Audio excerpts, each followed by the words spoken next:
Hi, James Craddock again, and here we have the story, a book, a non-fiction book called TheLoveBook. And I say story, it's not a fictional story, it's not a beginning, middle, and end kind of story. It's more written by a Spanish evangelist, a missionary, and written from the heart to express Christian love and to teach churches and others of the faith how to biblically and foundationally express love in a way that's powerful and convicting, but in such a way where the person doing the expressing understands where the other person's coming from and where they should be coming from.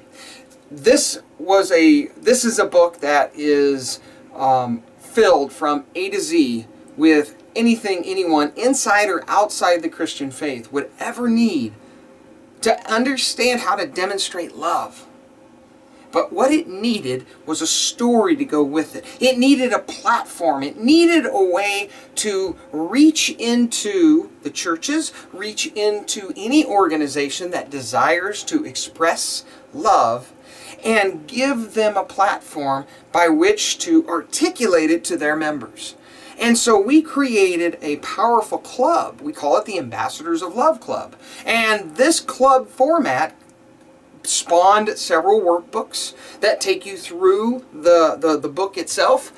This is the Love Book, that take you through the book, and it spawned activities and exercises and all these elements. But they were all shaped around the idea that there is a story between the recipient of love and the giver of love. And from the giver of love to the power of where they find that love to give away. That story guided us and shaped us and allowed us to recognize that this isn't a sterile process. It's not a structured process either. It's very organic. And the structure that we put in is no different than the structure that a story puts in, or that a writer, an author, puts into a story in order to maintain that story in such a way that we can digest it.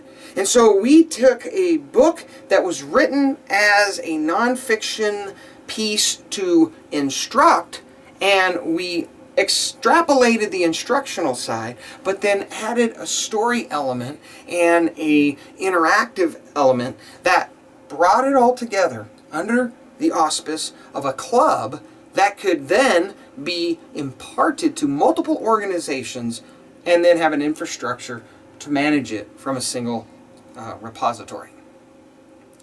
That's an exciting process that required not just an understanding of story, but an understanding of technology, the implementation of it, the understanding of how and who was going to receive this kind of training, and what the end purpose for those receiving this training would be as well.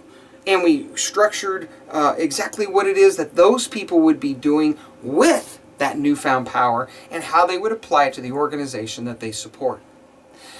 Technology, an understanding of the publishing process of literature and the structure of the nonfiction book, as well as the structure of story itself. The whole process required a number of elements in order to bring it about, and then to sell it and market it and create all of the media that supports it.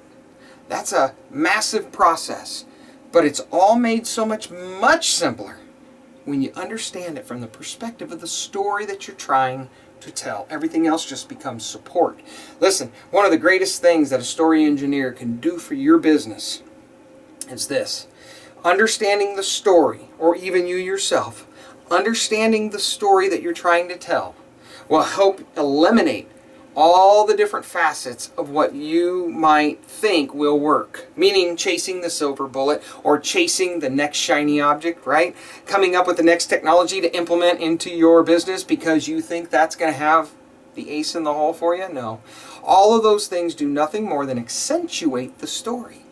When we produce and broadcast a four-dimensional story through 4D Story, What we're doing is we're giving out a story, and then we're bringing to bear all kinds of different technology and all kinds of different strategies and elements and ways to perpetuate that story. But you know what? It could go in a million different ways, and we could build a team 1,000,000 people strong, and it still would not exhaust everything that you could put into a single element of the story, a single scene, a single characterization, a single setting.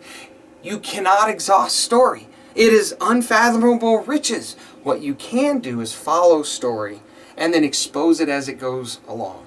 That's the power of story engineering.